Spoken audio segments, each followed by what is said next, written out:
இரண்டு செவியும் இலகு பொன்முடியும் பிறண்ட முப்புரினும் திகழ் ஒளி மார்பும்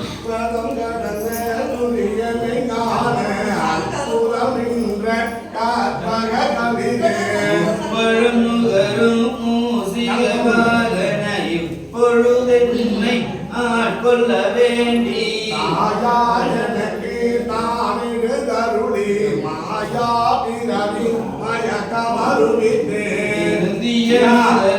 எழுத்தும் தெளிவாய் பொருந்தவே வந்து என் உள்ளத்தில் கூர்ந்து திருவடிவாகி குவளைய தன்னில் திருவடி வைத்து பாடாவதை நான் மகிழ்ந்தன கருளி கோடாயுதத்தால் கொடுவினை களைந்தே வட்டாத உபதேசம் செவிகள் விட்டாத ஞானம் தெளிவையும் காட்டி ஐம்புலன் தன்னை அடக்கும் உபாயம் இன்புறு கருணையின் இனிதன கருளி கருவிகளொடுங்கும் கருத்தினை அருவித்து இருவினை தன்னை அருளிருள் கடிந்து பலமொரு நான்கும் தந்தன கருளி மலமொரு மூன்றின் மயக்க மறுத்தே வாயில் ஒரு மந்திரத்தால் ஐம்புலன் தன்னை அடைப்பது காட்டி ஆராகாரத்து அங்குச நிலையும் பேரா நிறுத்தி பேச்சுரை கருத்தே கடவையும் எழுத்தறிவித்து கடையில் சுடுமுனை கபாலம் காட்டி மூன்று மண்டலத்தின் முட்டிய தூணி நான்றெழுப்பாமின் நாவில் உணர்த்தி அதனில் கூடிய சபை விந்தர மந்திர வெளிப்பட உரைத்து மூலாதாரத்து மூன்றெழு கனலை காலால் எழுப்பும் கருத்தறிவித்தே அமுக நிலையும் ஆதித்தனியக்கம் குமுத சகாயமும் குணத்தையும் கூறி இடை சக்கரத்தின் ஈரட்டு நிலையும் முடசக்கரத்தின் உறுப்பையும் காட்டி சண்முகதூடமும் சதுர்முக சூக்கம் என்முகமாக இனியான கருளே பொறியட்ட காயம் புலப்பட எனக்கு தெரியட்டு நிலையும் தரிசனப்படுத்தி கருத்தில் கபால வாயிலில் காட்டி இருத்தே முக்தி இனியான கருளே என்னை அறிவித்து என கருள் செய்து முன்னை வினையின் முதலை களைந்து ஆக்கும் மனமும் இல்லாமலோடயம் தேக்கிய எந்தன் சிந்தை தெளிவித்தே வெளியிரண்டிற்கும் ஒன்றிடம் என்ன அருதரும் ஆனந்த தழுத்தி என் செவியில் எல்லையில்லாத ஆனந்தம் அடித்தே அள்ளல் கலைந்தே அருள் வழி காட்டி சத்தத்தினுள்ளே சதாசிவம் காட்டி சித்தத்தினுள்ளே சிவலிங்கம் காட்டி அழுவுக்கு அழுவாய் அப்பாலுக்கு அப்பாலாய் கழுமுற்றி நின்ற கருவுள்ளே காட்டி வேடமும் நீரும் விளங்க நிறுத்தி கோடுமை கொண்ட குழாத்துடன் கூட்டி அஞ்சு கரத்தின் அரும்பொருள் தன்னை நெஞ்ச கருத்தின் நிலையறிவித்தே தத்துவ நிலையை தந்தனையாண்ட வித்தக விநாயக விரைகட சரணே தத்துவ நிலையை தந்தனை ஆண்ட வித்தக விநாயக விரைகரன் சரணே தத்துவ நிலையை தந்தனையாண்ட வித்தக விநாயக விரைகட சரணே தத்துவ நிலையை தந்து என ஆண்ட வித்தக விநாயகா விரைகரள் சரணே ஆரூரமந்தரசே போற்றி திருவையாரா போற்றி நாளை மன்னா போற்றி நாரமுதல் கடலே போற்றி ஆய் கனகத்திரளே போற்றி இலை மலையானே போற்றி போற்றி ஆரூரமந்தரசே போற்றி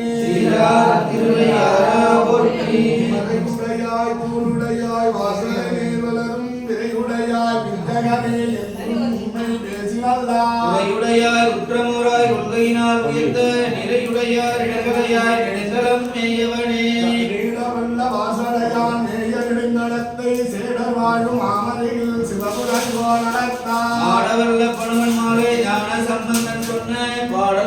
பாடவல்லார் பாகம் பறையுமே அவ்வினைக்கு நிலையாது என்று சுழலும் மருதறிவி வினையாடாதிருப்பதும் உந்தவக்குணமன்றே கைவினை செய்தெம்பிரான்கள் போற்றுதும் நாம் அணியோம் செய்வினை வந்தமை தீண்டப்பெறா திருநிலகண்டம் பிறந்த பிறவியில் பேடியம் செல்வன் கடடைவான் இறந்த பிறவியில் உண்டாகில் இமையவர் போர் அடியவர்கள் இறம்பையில் ஞான சம்பந்தன செந்தமிழ் பத்துமல்லார் நிறைந்த உலகினில் வானவர் கோனொடும் கூடுவரே ஆளாய போராமி நன்றினையும் கண்டனுக்கு ஆளாயிரம் நன்கு செய்வோம் அடனெஞ்சே அரணாமா ஏழாயிரம் கிளைகளுக்கும் கேடுபடா திருமருளி கோலாயனிக்கும் அவன் கோலிலியம் பெருமானே கொம்பனையும் நல்லடியாக நாமோடு இருக்கும் கொம்பனையால் பாகங்கே கோளடையும் பெருமானே கும்பமரும் நன்காழி சம்பந்தன் வண்ணமிழ் கொண்டு இன்பமர வல்லார்கள் எய்துவர்கள் ஈசனையே இடரினும் தளரினும் எனது நோய் கொடரினும் மதிகள் தொழுதழுவே கடல்தனில் எழுதொடு வளர்ந்த நெஞ்சை மிடரில் அடக்கிய வேதியனே ஓயவையாலுமான இவதொன்று நமக்கில்லையே அதுவோ இன்னுள் அவடே துறையாடே அலைகுணல் ஆபடுதுறை அமர்ந்த இலைநுனை வேற்படையும் இறையை நலமிகு ஞான சம்பந்தன் சொன்ன விளைவுடை அருந்தமிழ் மாலைவள்ளா வினையாயின நீங்கி போய் விண்ணவர் வீரலகம் நிலையாக விண்ணேறுவர் நிலவிசை நிலையிலரே ஓம் இருநிலாய் தீயாகி நீருமாகி மயானம் எரியும் காற்றுமாகி ஓம் ஞாயிறாய் ஓம் இருநிலாய் திங்களாய் ஞாயிறாகி ஆகாசமாயட்ட மூர்த்தியாகி ஓம் இருநிலம் கிற்றமும் பெண்ணும் மாறும் பிறவுருவம் தம் உருவம் தானேயாகி ஓம் நிலையாய் இன்றாகி நாளையாகி நிற்கும் சொலையடிகள் நின்றவாறே ஓம் மண்ணாகி விண்ணாகி மலையுமாகி வைரவும் மாணிக்கம் தானேயாகி ஓம் மண்ணாகி எண்ணக்கோர் மணியுமாகி கலையாகி கலைஞானம் தானேயாகி ஓம் விண்ணாகி விண்ணுக்கு போராடுமாகி பிரளயத்திற்கு அப்பாலோர் அண்டமாகி ஓம் எண்ணாகி எண்ணக்கோர் எழுத்துமாகி எழுச்சுடராயம் அடிகள் நின்றவாறே கல்லாகி கடலாகி எரிவுமாகி காவிரியாய் காற்றும் கழிவுமாகி ஓம் உள்ளாகி முதலாகி ஊடுமாகி புறமாகி புறம் மூன்றும் கெடுத்தானாகி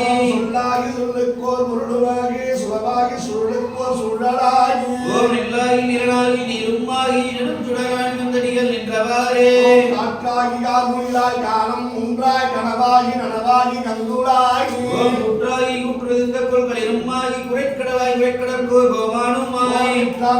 உயர்ந்த நேனியாகி இல்லி சும்பி உச்சியாகி ஓம் என்றானாய் இருந்த செல்வனாகி எழுஞ்சுடராயம் அடிகள் நின்றவாறே நீயாகி நீராகி திண்ணையாகி திசையாகி அத்திசைக்கோ தெய்வமாகி ஓம் தாயாகி தந்தையாய் சாருமாகி தாரையும் நாயிரும் நன்மதியுமாகி மாயாகி மழமாகி மடத்தில் நின்ற ரசதங்கள் உணர்வேனும் தானேயாகி ஓம் நீயாகி நேர்மையாகி நெடுஞ்சுடராய் வந்தடிகள் நின்றவாறே ஓம் அங்கமாயாகி வேதமாகி தானேயாகி பிரம்மத்துல பால் காய்ச்சல் தான் சிறப்புங்க. அதுலயும் இன்னைக்கு காலத்துலாம் பாக்கெட் பால் தான் எல்லா இடத்துலயும். பசும்பால்ல தான் காய்ச்சணும். ஏங்க அதுதான் பசும்பால் தாங்க. அங்கதான் ஃபேக்டரி போய் தான் வருதுன்னா அதில் வெண்ணெய் எடுத்துறாங்க, நெய் எடுத்துறாங்க. சில பவுடர்களை கலந்து தான் கெட்டு போகாத வச்சுருக்காங்க. ஆனால் இதுதான் பால். அதனால இந்த பாலை ஊற்றி தான் காய்ச்சணும், இந்த பாலை ஊற்றி தான் அபிஷேகம் பண்ணணும். இந்த பால் தான்